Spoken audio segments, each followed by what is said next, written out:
បាទសួស្តីបងប្អូនអរគ្នាបាទស្វាគមន៍មកកាន់វីដេអូរបស់ខ្ញុំភាគទី2បាទហ្នឹងហើយភាគទី1ដែលខ្ញុំបាននិយាយអំពី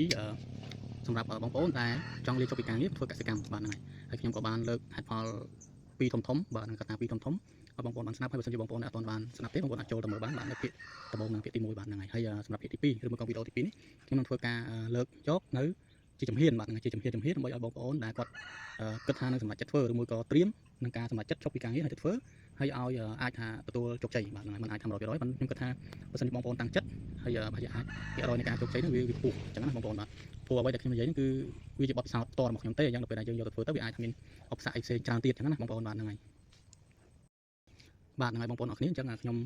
ដើម្បីឲ្យងាយយល់ខ្ញុំសូមកំណត់យក4ជំហានបាទ4ជំហានដែលបងប្អូនមិត្តភក្តិត្រូវតែធ្វើនឹងដើម្បីឲ្យការសម្រេចចិត្តលាចុះពីការងារហ្នឹងហើយទៅធ្វើកសិកម្មហ្នឹងមានភាគរយនៃការជោគជ័យខ្ពស់បាទអញ្ចឹងជំហានទី1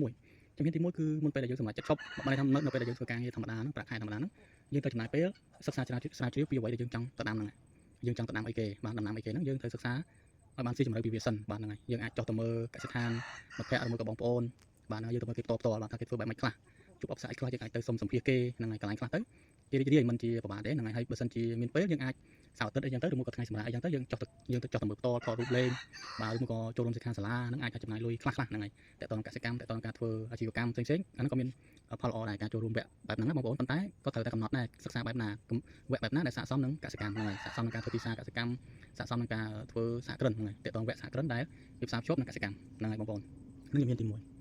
ហើយជំហានទី2ហ្នឹងបើថាយើងនៅធ្វើការតំណែងទេយើងអត់តន់លាឈប់ទេបាទប៉ុន្តែយើងអាចធ្វើឲ្យជ្រៅជាងនេះបន្តិចទៀតបើថាយើងចាប់ផ្ដើមរកសិភៅរកឯកសារឬមួយក៏យើងចាប់ផ្ដើមណូតតទៅនឹងមកថាយើងសម្រេចចិត្តធ្វើរោងបន្លែអញ្ចឹងយើងអាចរៀនគិតថាតើក្នុងរោងធ្វើអត់ប្រមាណហ្នឹងហើយតើកែប្រើកម្លាំងប្រមាណអ្នកហើយយើងដាំអីគេបើសិនជាយើងដាំបន្លែស្លឹកតែក្នុងរោងវាអស់ប្រមាណហ្នឹងហើយចំណាយប្រមាណលក់បានប្រមាណស៊ីពេលប្រមាណដើម្បីការប្រមូលផលរបស់យើងអញ្ចឹងណាបងប្អូនហ្នឹងហើយអានេះគឺជំហានទី2មានន័យថាយើងស៊ីជម្រៅបន្តិចហ្នឹងហើយយើងចាប់ផ្ដើមគិតពីវាគិតលេខគិតវិទ្យាហ្នឹងហើយរៀនគិតស្មានរៀនគិតហើយយើងទៅសួរគេផ្ទាល់ថាអ្វីដែលយើងគិតហើយនឹងអ្វីដែលគេធ្វើហ្នឹងវាស្រៀងគ្នាអត់ឬមួយក៏វាខុសគ្នាកម្រិតណាឬមួយក៏ដូចគ្នាហើយហេតុអីមិនដូចគ្នាឬមួយក៏ហេតុអីមិនខុសគ្នាដើម្បីរកឲ្យឃើញបាទហ្នឹងហើយអានឹងជំហានទី2បងប្អូនបានថាយើងចាប់ផ្ដើមសេផែនការអាជីវកម្មបាទយើងសេផែនការអាជីវកម្មប៉ុន្តែមិនចាំបាច់ស៊ីជម្រៅអីពេកយើងសេតាមអ្វីដែលយើងចេះអ្វីដែលយើងគិតយល់ហ្នឹងហើយប៉ុន្តែយើងអាចស្នើសុំពីអ្នកដែលគេមានបទពិសោធន៍ឲ្យគេជួយក៏បានចំណាយលុយឲ្យគេសេបានប៉ុន្តែតាមបទពិសោធន៍របស់ខ្ញុំយើងសេខ្លួនឯងគឺយើងយល់ពីវាមិនប្រកាសថាត្រូវទេពេលដែលយើងធ្វើជាក់ស្ដែងយើងអាចកែកនវាបានទៀតផែនការអាជីវកម្មណាអាហ្នឹងគឺដំណាក់កាលទី2បានថាយើងអត់ចាំបាច់តន់ស៊ីជម្រៅពេកទេបងប្អូនហើយដំណាក់កាលទី3បានជំហានទី3ណាជំហានទី3ពេលហ្នឹងគឺយើងចាប់ផ្ដើមយើងមានទុនមួយហើយបាទហ្នឹងបានថាយើងមានទុនមួយយើងអាចចេញទៅយើងតេស្តសាកល្បងទុនតូចមួយអញ្ចឹងបងប្អូនយើងតេស្តនៅលើផ្ទះឬមកក៏តេស្តនៅដីយើងនៅស្រុកឬមកក៏តេស្តយ៉ាងម៉េចក៏បានដែរយើងគិតថាអាចជាកន្លែងដែលយើងនឹងទៅប្រើជីវិតធ្វើកសិកម្មនៅកន្លែងហ្នឹងយើងតេស្តនឹងមកល្មមបាទកញ្ចប់ទូចមួយដែលមិនប៉ះពាល់ដល់ជីវភាពរស់នៅរបស់យើងបាទហើយនៅពេលដំណាក់កាលដែលយើងតេស្តហ្នឹងក៏យើងទៅកត់ត្រាណូតវាថាវាមានបញ្ហាអីខ្លះយើងដាំទៅហ្នឹងវាត្រូវការជីត្រូវការស្អីប្រមាណអីអញ្ចឹងបងប្អូនណាហ្នឹងហើយប៉ុន្តែធម្មតាពេលដែលយើងធ្វើដំណាក់កាលតេស្តហ្នឹងវាជួនកាលវាជោគជ័យប៉ុន្តែយើងធ្វើជាក់ស្ដែងក៏មិនប្រកាសថាជោគជ័យដែរប៉ុន្តែការតេស្តរបស់យើងគឺចាំបាច់ទី1គឺយ៉ាងអត់ណាក៏យើងអាចដឹងពី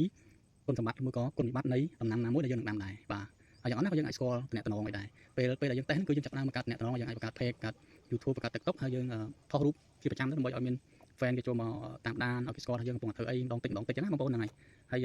ប៉ុន្តែយើងត្រូវគិតដែរថាកន្លែងការងារយើងហ្នឹងគេប៉ះពាល់អត់អញ្ចឹងណាកន្លែងការងារខ្លះគេប្រកាន់ដែរបាទ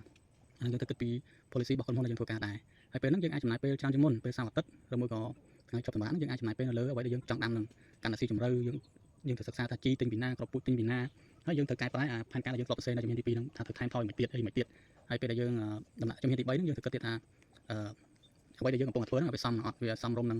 ងអ្វីដែលយើងនឹងទទួលបានអត់ថាយើងលក់ទៅវាបាន1គីឡូប្រមាណហ្នឹងហើយចំណេញ1គីឡូប្រមាណចំណាយដើមអស់1គីឡូប្រមាណជំហានទី3ហ្នឹងយើងស៊ីជម្រៅហើយត្រូវផ្សារភ្ជាប់ជាមួយនឹងជំហានទី2ដាក់បញ្ចូលក្នុងផែនការអាជីវកម្មរបស់យើងអញ្ចឹងណាបងប្អូនហើយពេលហ្នឹងយើងអាចបើសិនជាយើងមានពេលច្រើនយើងអាចធ្វើនៅស្រុកក៏បានឬមកក៏បើយើងមានបញ្ចប់ពីក្នុងមកណាយើងអាចជួលម្នាក់អញ្ចឹងទៅឲ្យគេជួយមើលបណ្ដាហើយយើងតាមអង្កេតតាមកត់ត្រាតាមដានវាបណ្ដាដើម្បីកុំឲ្យខាតពេលបាទហ្នឹងហើយបងប្អូនអញ្ចឹងជំហានទី4ជំហានចុងក្រោយហ្នឹងបានន័យថាយើងចាប់ផ្ដើមដឹងបន្ទាប់ពីយើងដឹងហើយថាវាអាចទៅមុខបានអញ្ចឹងយើងមានមួយកញ្ចប់យើងដឹងថាបើសិនជាយើងចាប់ផ្ដើមនៅទំហំប៉ុណ្ណាយើងកំណត់ scale របស់វាទំហំរបស់វាយើងចង់ដឹងថា scale ប៉ុណ្ណឹងទំហំប៉ុណ្ណឹងវាចំណាយដើមទុនប្រមាណបាទចំណាយដើមទុនប្រមាណហើយរយៈពេលប្រមាណដើម្បី